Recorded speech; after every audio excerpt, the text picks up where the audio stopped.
Okay, we're holding on the Mishnah on the bottom of Chaf Beis Amud Aleph, 22a,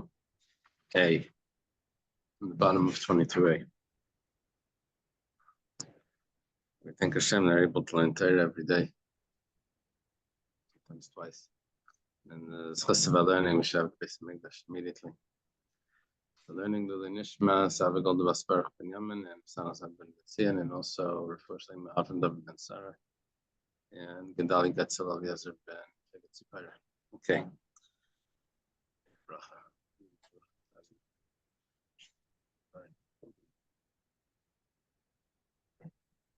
Misha Kaisla Samach Lakaisel Chaveri.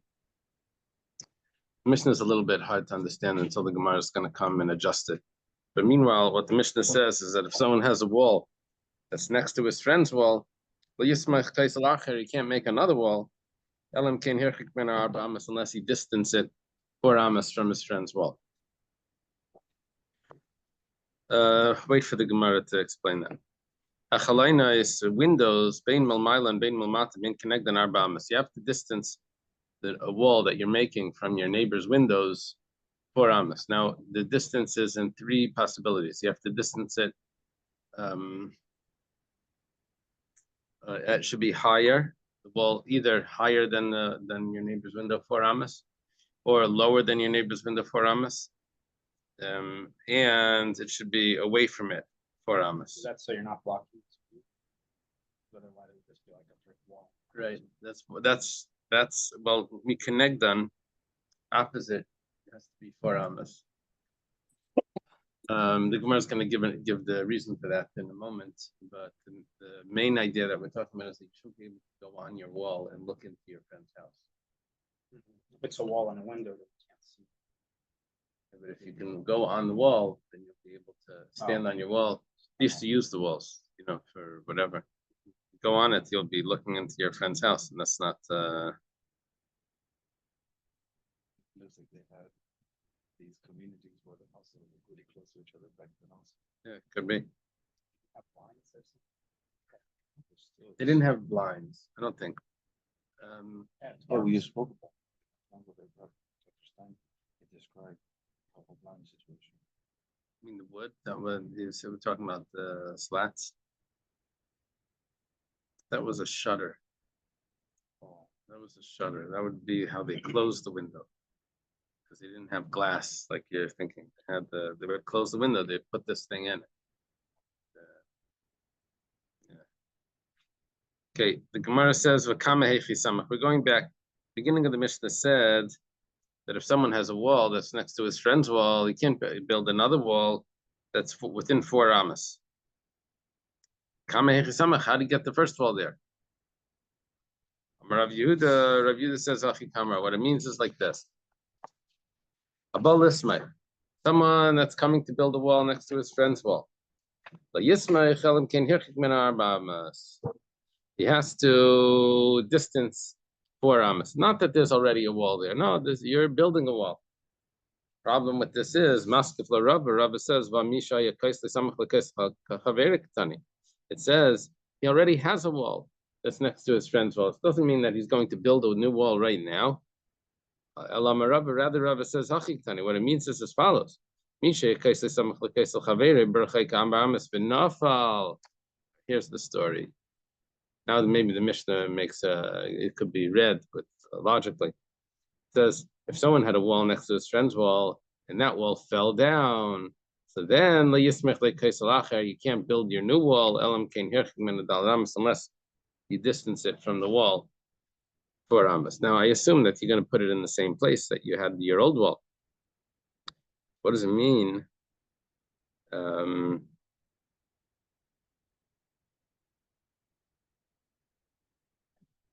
were they placed as a farmers originally? Well, let's take a look at the Gemara. The Gemara will explain a little bit. My time. What's the reason for this? Why do you need to have 4 amas distant between 2 walls? The answer is the davsha dahacha mali lahasam. Because when you tread on the the path that goes between the walls, it actually strengthens the foundation of the wall.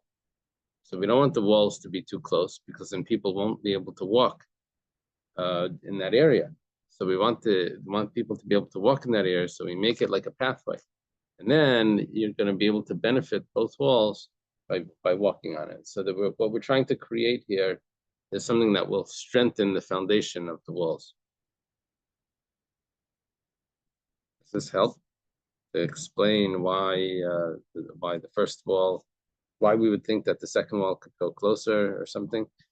Maybe because, and as we'll see soon, maybe because there was already a wall there. Maybe it's already been tread upon. Yeah, that's what it's Okay. Amar Rav. Rav says, Leishanu ala kaisel gina. This concern that we have, that we need to create an area to be able to walk, so that it will strengthen the ground, it will harden the ground between the walls. That's only if the wall is the wall of a garden, right? Because there's a garden, you plant seeds all around, so you don't walk in the garden. So we need to be able to strengthen the wall from the outside. But if it's the wall of a courtyard, in then you're allowed to build all the way up to your friend's courtyard, because in the courtyard he's walking on the other side. He's strengthening the wall by strengthening the foundation by walking on the wall on the inside. The chutzner is where people walk. People do things in the chutzner. And this is the opinion of Rav. In the chutzner, you're allowed to build a wall next to your friend's wall. Rav Aishia says, I think all of this is where the friend is complaining. I think if we're talking about a guy builds a wall, his friend comes and builds another wall right next to him. The guy says, 1 second, you can't build a wall right there. It's going to weaken my wall. The reason why I built a wall was because I understood that people would walk on the other side, and that would be strong. That would strengthen the wall. But if you're just going to build a wall right there, it's going to weaken my wall, because people won't walk on it. The foundation won't be strong. So obviously, it sounds like there's other guys complaining. If the other guy doesn't complain, you say, okay, yeah, I don't care what you do, build the wall. Right, it wasn't cement. No, you're building a wall at the edge of your property. Talking about if you have to move into your property a little bit, right? That's what it seems. Seems like it's not that discussion that we had at the beginning of the Masechta, where what type of wall they're building it as partners and that type of thing. It's not discussing that. Discussing if you're going to be affecting the strength of your neighbor's wall, because you built a wall there, and now people can't walk in between, and the soil will be soft. Rav Aishia says, it doesn't matter whether it's a garden or whether it's a courtyard. You can't build the wall all the way up to it. Your friend can stop you. Amar Rabbi Yossi bar Chanina. Yossi bar Chanina says, "V'lei pligi." Yeah, we just had a machlekes between Rav and Rabbi Aishia. Comes like Rabbi Yossi bar Chanina says, there's really no machlekes. Bi'er yeshana, bi'er chadash. It depends. If it's an old city, that means that the people have already walked everywhere. Then it's already harder, the ground. So then you're allowed to bring it closer and buy a courtyard. If it's a new city, then you can't bring it closer. So Rav was talking about a new city, and Rav Aishia is talking about an old city. Let me look at that again. Rav Aishia says, I'm sorry, the opposite.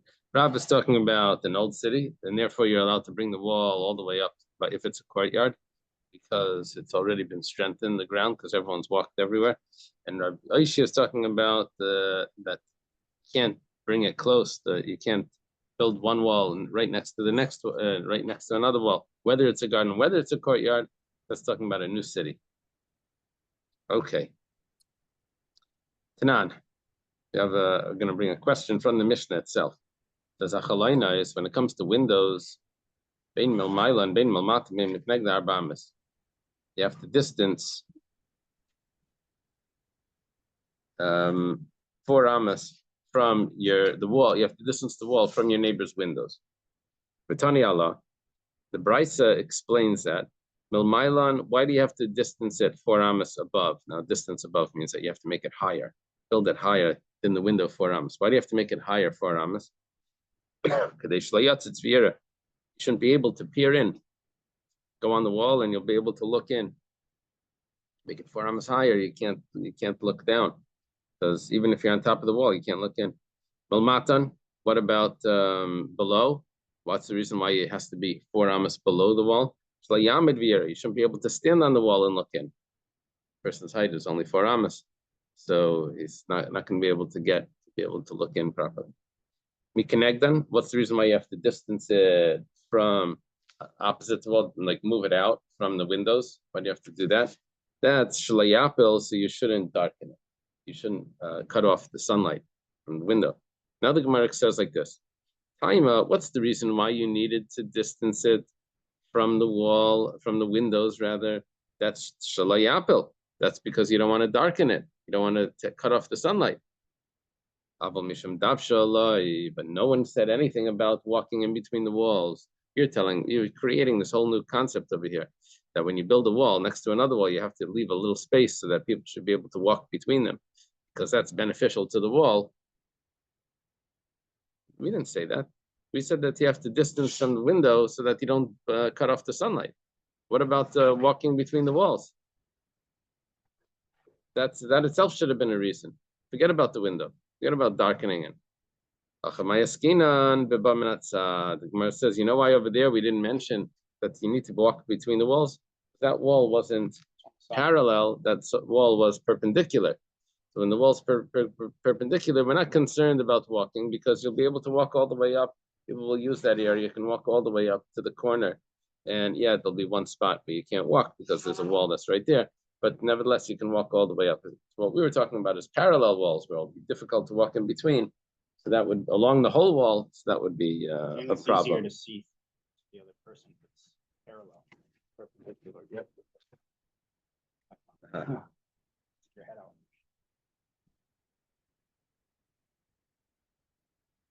Maybe it's the opposite. People would walk on the wall. People would walk on the wall. They're walking along the wall. The window is right here. Walking along the wall, they're going to look straight in. Wall's parallel. They have to turn to the side to walk in. It's not mentioning that, but whatever the case is. Okay. The There's no indication this has anything to do with ownership. It No. just seems like it's a takana for safety or health or. This is damages that are caused by neighbors. What are neighbors allowed to do? What they're not allowed to do. It may be causing damage to their neighbor. Yeah. So if you're going to build a wall right next to your neighbor's wall, that could possibly cause damage, because people won't be able to walk in between, which he was relying on that to be able to trample the ground, which makes the foundation stronger. But it has nothing to do with ownership. No. So it could be on your side of the property line. You still can't do it. Exactly. We're talking about that, even things that are in your property. Now, there is one aspect of ownership here, and that is that maybe if the wall was there before, it's because the guy gave him permission, and there was, you could sell the rights, or you could buy the rights to be able to use something that normally neighbors would not allow. Mm-hmm. That's where ownership would come in. Yeah. Sorry.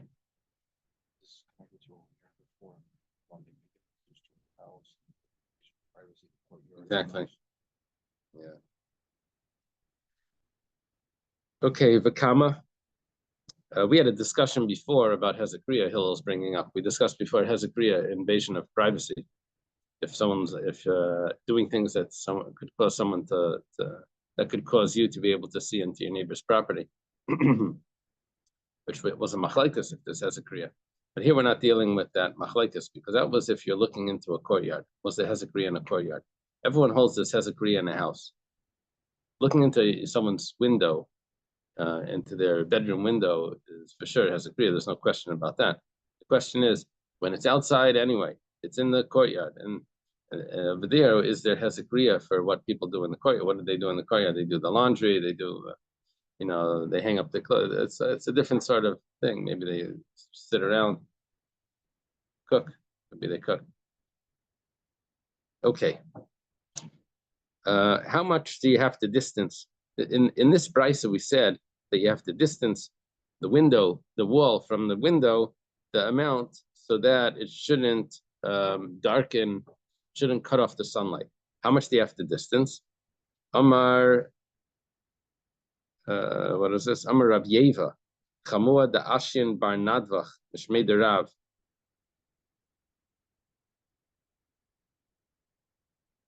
Kama, I'm sorry, Kimaloi Rechav Chalain. Rechav Chalain.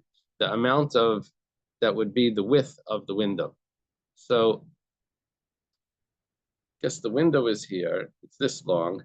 You have to take that length of the window, like, or what's called here the width of the window, make it like this, as if it's like this, and that's how far out you have to distance the wall from the window.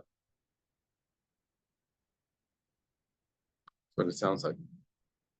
Is that clear from the commentaries there?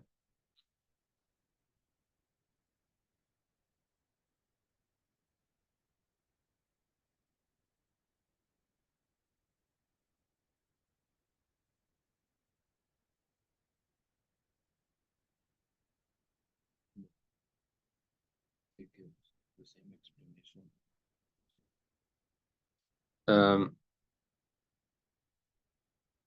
Gemara says chalain, a window, as opposed to hachalain, the window. This is alternative version of the text, kama tefach. There's another version that says a tefach.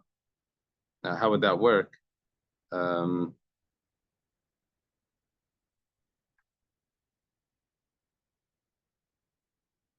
would allow light to enter if it's a distance one tefach. Let me see what it says without the comments. The equivalent of the width of a standard window, which is one tefach. Oh, which is one tefach. Okay, a standard window would be one tefach. Now the Gemara says, for 1 second, if it's only you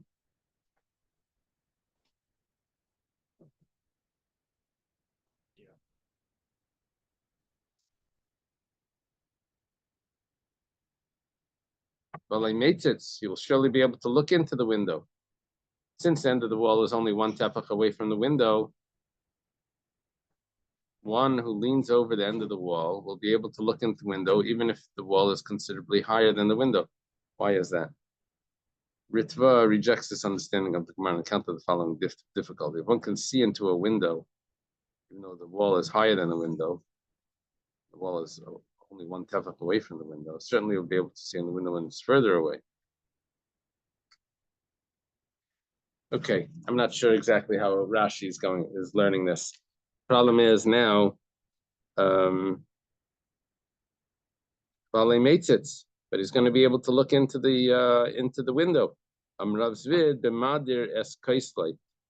b'madir means that he made the wall on the slope, that he can't really go on top of the wall.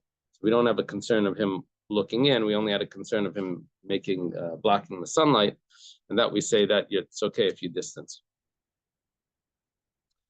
Why are you telling me that you'd only have to distance it one tefach, which is the minimal amount blocking the window? We said in the Mishnah that it's 4 amas. The Gemara says like kasha kamirachachas kamishtei. It depends. You remember the walls over here were perpendicular. Here, if he's over there, he was building the wall on both sides of the window. That makes sense. He was building 2 walls. We didn't say that in the Mishnah.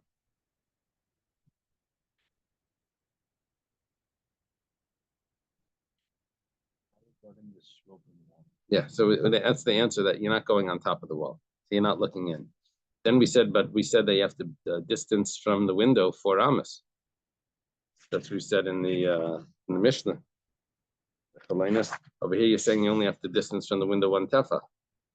My answer is it depends if you're building on both sides of the window, or if you're building on one side of the window. If it's on one side of the window, then it needs to be 1 tefach. On both sides of the window, then it needs to be 4 amas. Let me see how it. There's some. It has some diagram. I can't picture what they mean by two. The brisa, the reference to a single wall built on one side of the window. In such a case, the light blockage is minimal, and therefore the distance of 1 tefach is sufficient. The Mishnah, the reference to the wall is built on 2 sides of the window. How do you have 1 wall built on 2 sides of the window? In such a case, the light blockage is substantial, and therefore a distancing of 4 amos is required. 2 new walls must be distanced 4 amos from each other. Oh, that's how they're learning it. That if you're building 2 new walls, you have to distance them 4 amos apart. This is not the way we understood this. I understood that you have to distance the wall, the wall from the window 4 amos. They're quoting a Rambam and a Rajba that's saying that when you're building 2 walls on the side of the window, right, perpendicular to the window, so then you have to move them apart 4 amos. Yeah, I was thinking that it was the other way. When I was reading this Gemara, I understood that I have a wall. Let's say I have a wall here with the window. And I'm building another wall over here that's coming out like that, like this, coming out. So I have to move it 1 tefach away from the window. Here you're saying no, you have to move it to the side 1 tefach. That's the first diagram that they have there. Move it 1 tefach to the side. That's what they're learning. And then so why do we say in the Mishnah 4 amos? It's because you have 2 walls, 1 here and 1 here. They have to be 4 amos apart. Okay, I mean, I wasn't clear from reading this Gemara. The first diagram is exactly Right. Right. T with a depth. Okay. Tashema v'sakaisel min ha'maschila daled amos k'dei sheyeh zeikev ha'sulam. Says that if you're building a wall opposite someone's gutter, the drain pipe goes off the roof, you have to distance it 4 amos, distance your wall 4 amos from his drain pipe. Now, the explanation that's given for this in the brisa is because people need to have an area to put a ladder there to be able to go and clean the drain pipe, because it gets stuffed, it gets blocked all the time with leaves and other stuff. Say with dirt. So you have to be able to get up there and clean it. A lot of times in construction, people do these things and they forget about the maintenance part. When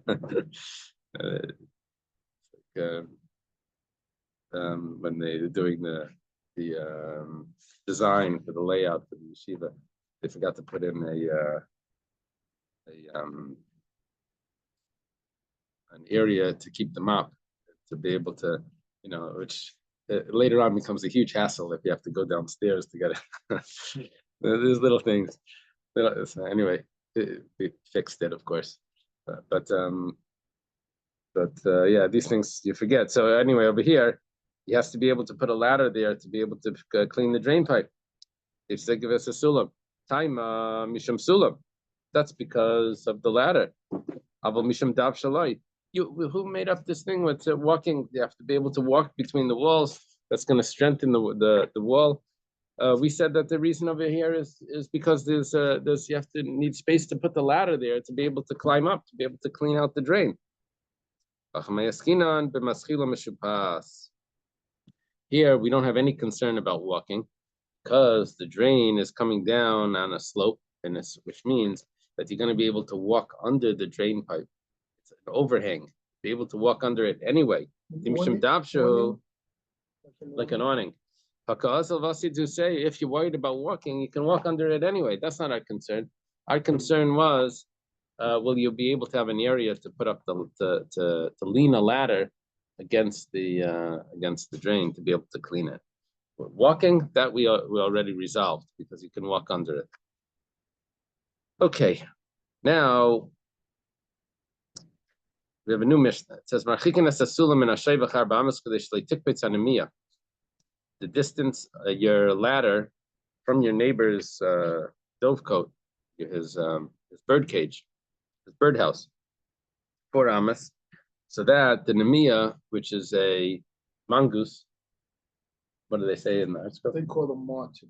Marten. Animals. Shouldn't be able to jump up and eat the birds. Yeah, some guy was in front of my house the other day. He was telling me there was an iguana there. He says he comes from one of the islands. I don't remember exactly which where he comes from, but he says that we don't have iguanas by us. So why?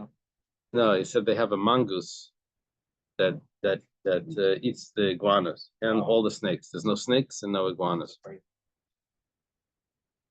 mongoose eats them all. What about the cats? I said, well, what does the mongoose destroy? He said, nothing. Doesn't destroy anything. Chickens, he said. Yeah, chickens. Okay. So there's always a problem. There's always something. Gets you somewhere. So okay. If you put up this ladder up to the bird cage, then your neighbor's going to lose all his birds because the mongoose is going to go up and eat the birds. It's a sulam. Oh, I said it was a bryce. It's the Mishnah. And the wall, you have to distance it from your neighbor's drain pipe so that he should be able to lean the ladder. Let us say that our Mishnah is not like Rabbi Yaisi. We had Rabbi Yaisi before. The Rabbi Yaisi, if it's the opinion of Rabbi Yaisi, according to Rabbi Yaisi, you're allowed to do whatever you want in your property. So, according to Rabbi Yaisi, you're allowed to dig in your property, even though your neighbor is going to say that that's going to ruin something in my property. So what? I'm doing it in my property. So, according to Rabbi Yaisi, you should be allowed to lean a ladder in your property, even though in your neighbor's property there's a bird cage there. So you're not doing direct damage, right? Wait, is he leaning it from the neighbor to his house? That's what it is. The neighbor gave permission, or allows him to put a ladder on his property so that he can lean it onto his house to clean his gutters or whatever. Right. Even though it's under the awning of the neighbor's property, but the problem is that if mongoose or whatever goes up the ladder. No, so the two separate cases.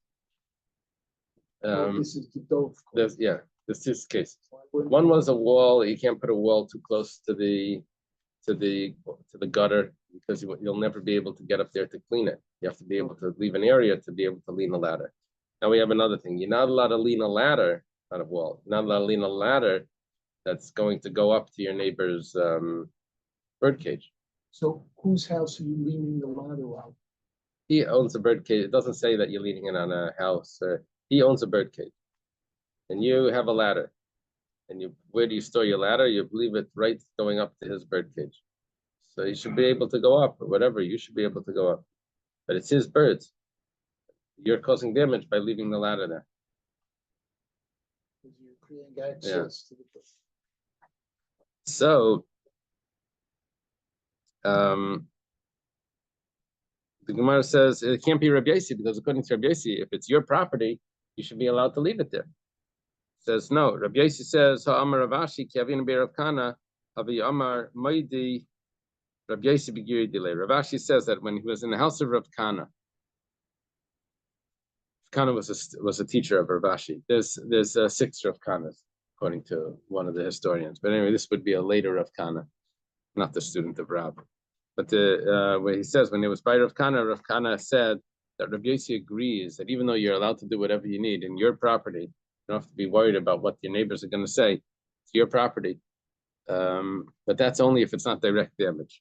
So Rabbi Yossi agrees that if it's direct damage, then it's not allowed. So Rabbi Yossi would agree that you can't put the ladder up the dove coat. He says that would be direct damage. It could be that it's direct damage. Why? Because exactly when you put the ladder up, the mongoose jumps right up the ladder and gets it. So it's as if you're putting the mongoose right up to the dove coat, because it's exactly when you put it there. It's not like you left it there, you forgot to take it down, and it came later. You say, well, you didn't really do the damage. How was I supposed to know? And no, that wasn't like Rabbi Yossi only agrees that you're not allowed to do something in your property when it's direct damage. Giri means an arrow. When it's your arrow, and that's the example that you're doing it mamish like directly. So yeah, it's Grama is about to show up. But here we're just saying that it's timing wise, it's direct timing. So the Gemara says, "Vagramahu," but you didn't do the damage. You didn't do the damage. You didn't actually like bang the thing and break it with your ladder. It was an animal that climbed up the ladder and did the damage. That's called grama. That's indirect causation. So that shouldn't be you shouldn't be responsible for that. Grama ben Azakin Asur. It's coming to tell us that grama ben Azakin, you're not allowed to cause the damage.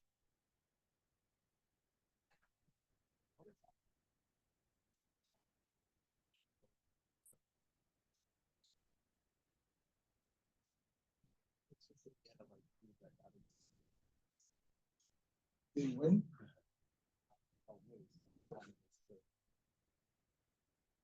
So usually we say grama ben Azakin is pater, right? Grama ben Azakin is pater, you're exempt from payment.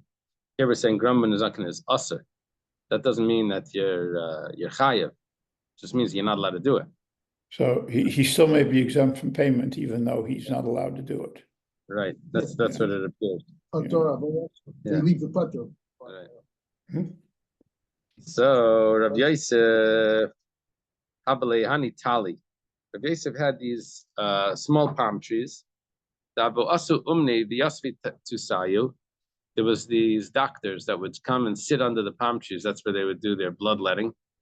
And the crows or the ravens, ravens would come and they would eat the blood.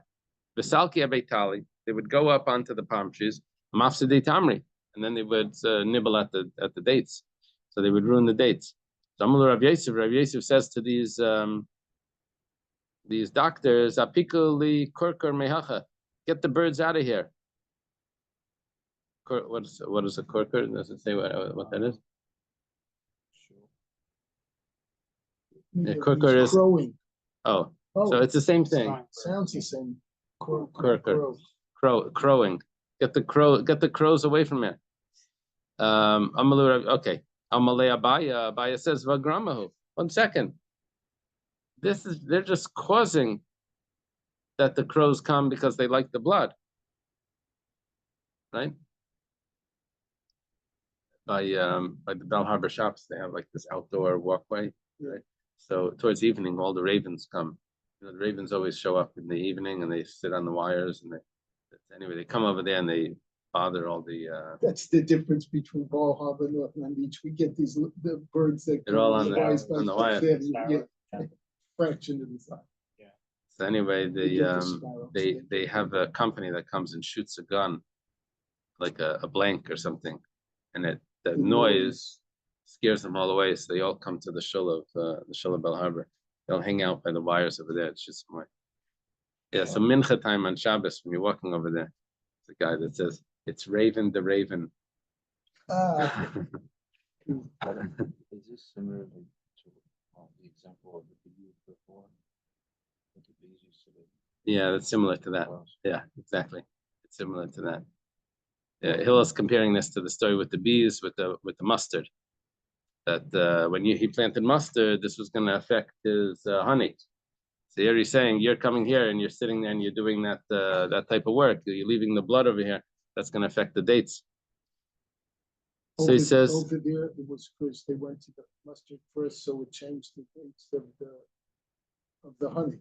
So I mean, they would eat it. Of the honey. It wasn't the taste. They had the sharpness on their mouth, and they would eat the honey to take away the sharpness. So how'd that spoil the honey? When the bees eat their own, because they're using they up use, the honey. yeah, they're supposed to leave it for storage and then for. Is there like a limitation of the drama where a situation would be just so far removed, no one would expect that it would happen, so therefore we Right. just Yeah, that makes sense. Now with In Grama, there's something else called Karmi. Karmi apparently is much closer, more direct causation. It's still indirect, but it's closer. Garmi is actually higher. Grum is pater, and one of the Rishonim say that he's not able to differentiate between Grum and Garmi with the specific criteria. Each case, you have to judge it in each case. If someone shoots it, you said a limit. Someone shoots a gun straight up in the air. If that bullet comes down and harms somebody, they're still responsible. Oh yeah. And they could say, well, what do you mean? I didn't even shoot on the air. I didn't shoot straight ahead. I shot straight up. Once that leaves, they're responsible. They'll leave it alone. Wow. Rabbi. Yeah. The land underneath the trees doesn't belong to the Rav Yosef. It sounds like it was hanging over maybe public property. Oh, okay. That's what it sounds like. I mean, it's not telling me. Yeah, Taisus does say this. They were sitting on their own property, not on Rabbi Yosef's property. Yeah. Doesn't something come up about them claiming a kozaka to sit on that property? That would indicate it was his property. That's going to come up a little bit later. Yeah. That's going to come up. The Gemara says, I'm sorry, Hill, you want to say something? Oh, so Amalei Abaya says, Vagramahu. How can he kick them away? But they're not doing a direct damage. That's only a grama. Even though it's indirect, but it's still forbidden. But this is where they were doing this for years. They were sitting over there doing this. That's considered a chazaka. Rav Nachman, Rav Bavu, ain't chazaka l'nezaken. Rav Nachman says, in the name of his father-in-law, Rabbi Baravua, that there's no such thing as a chazaka for damages. I have a chazaka to damage your property. There's no such thing that there's a chazaka for that. Somewhere I think it also says, I don't know if I read ahead, but that the reason they were responsible was because when the ravens were drinking blood, they were shooing them away. So because they were shooing them away, they went up to the tree, and therefore they indirectly caused them going to the tree. And that's the Interesting. If they weren't doing it, that's why they're in coercion. There's always a machlok with somebody that does. So the Gemara says, 1 second, you said ein chazak l'nezaken, but that's not so clear. The damages that was said about that. There's no such thing as having a chazaka, an assumed ownership of the rights to be able to do that. That was talking about if there's smoke, you can't do smoke. That's going to ruin. It's going to cause damage. Or if it's a bathroom, you're putting a bathroom there, the smell is going to cause damage. So, but this is not one of those. This is not smoke or a bathroom. Amarlei, Rabbi Yosef says, Hani lididi danina daiti. I'm so particular. Kikutra besakisi damili. This is as bad. These ravens that come. This is as bad as the bathroom or smoke. What they're doing, I guess, to the dates. I thought they were actually damaging the dates. That's why. Why does he have to say? Because it would be rubber the rub.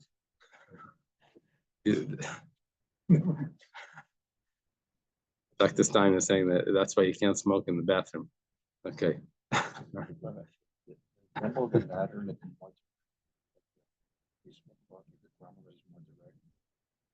So is it a garmi? I don't know if it's garmi. It's because it's up to the animals to go up there. There's no animals, they don't go up. Okay. Yeah, it's interesting that the Gemara needs to answer this, because I would assume that damaging the dates is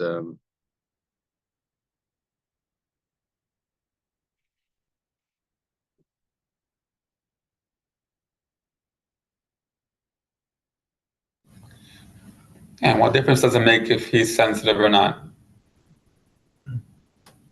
So just 1 second.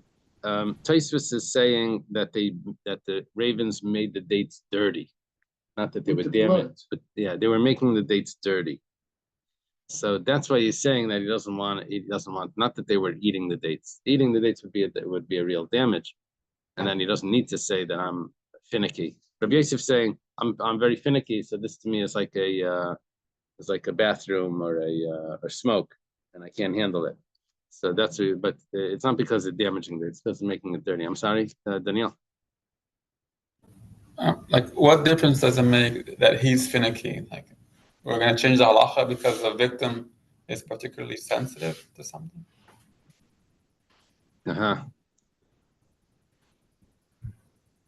The answer, I think, to Daniel's question is that they're equating damage to a finicky person as the same as the basic damage with the outhouse or smoke, which that you might think, oh, so damage of lower degrees aren't so bad, but if someone's really, is whatever that name was, or something like that, very typical this, that, and you do something that normally wouldn't bother anybody else, but it'll bother him, that is on the same level.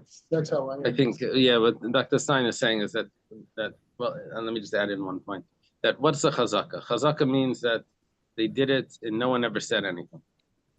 He's saying, Rabbi Yosef is saying that I don't need to say anything. This is disgusting. Of course I don't like it.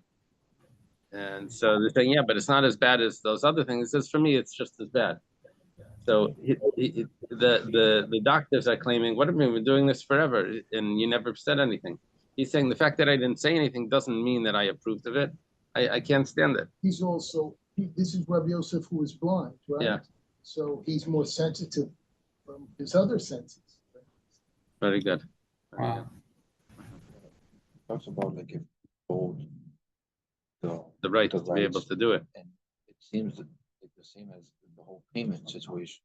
Like if they agreed on a loan that he was going to pay by Friday, and then it's like 3 Fridays later, and now is when he's bringing the claim.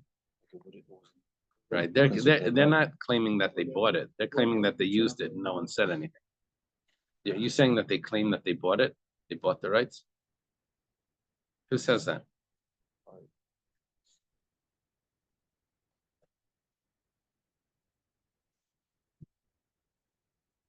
Oh, he may claim that he purchased it from his neighbor, even though he's unable to produce evidence. Okay, his claim is presumed to be true. If had he not purchased his right, his neighbor would certainly have objected. Oh, they claim that Rabbi Yosef sold them the rights, and to engage in this objectionable activity underneath the palms. Baya argued on their behalf that the claim was credible since he had established chazaka. And then the answer is one cannot claim on the basis of 3 years of freedom activity from his neighbor sold them. The neighbor thought that his objection was self-evident. Yeah. Okay. Yeah. So that the claim has to come along with it. So it would be, I guess, the chazaka sheni matayna. What do you mean? The fact that who says that you're allowed to be there? They have a claim that they bought it. Okay, that makes sense. Mishnah says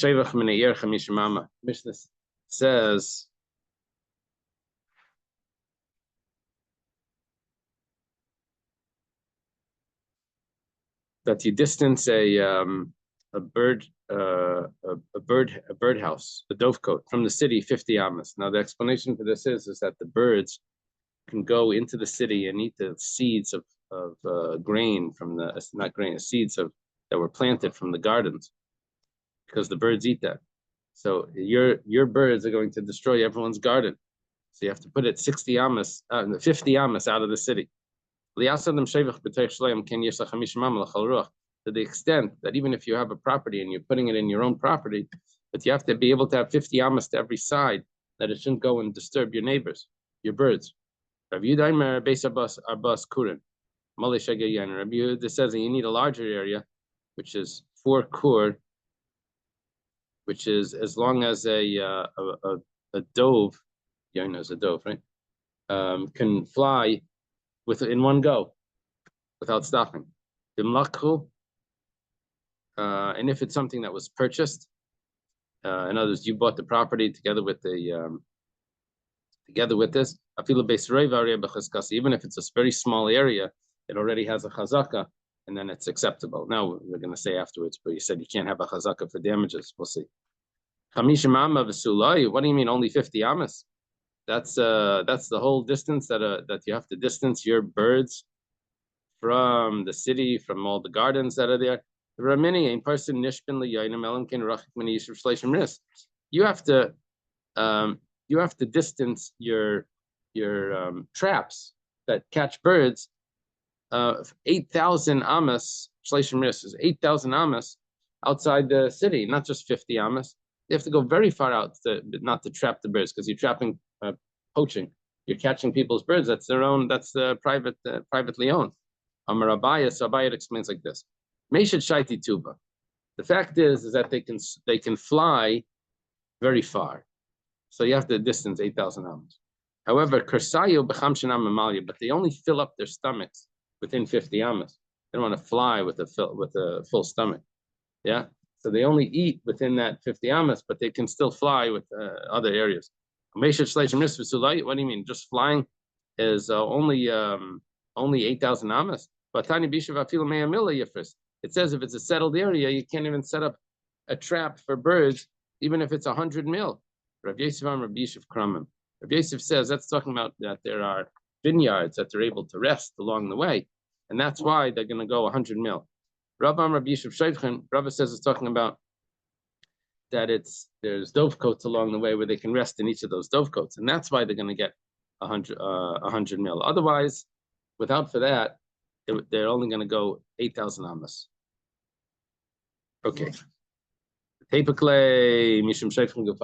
there are dovecotes along the way, then how are those? You can't do it within the area of those dovecotes.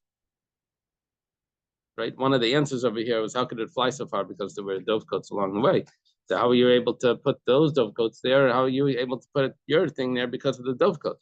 Does eBay say maybe those dovecotes are his own. That's how it can fly so far.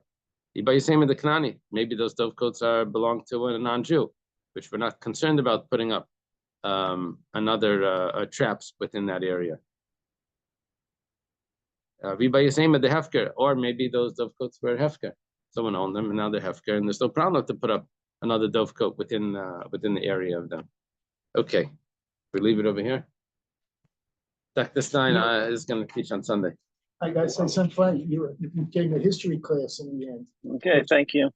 First, you were doing Declaration of Independence. You said these truths to be self-evident. Use that term. So, Okay. You did, Okay. and then the next thing you're talking Gettysburg Address, so 4 core, score, close enough. Okay. Gator night goes.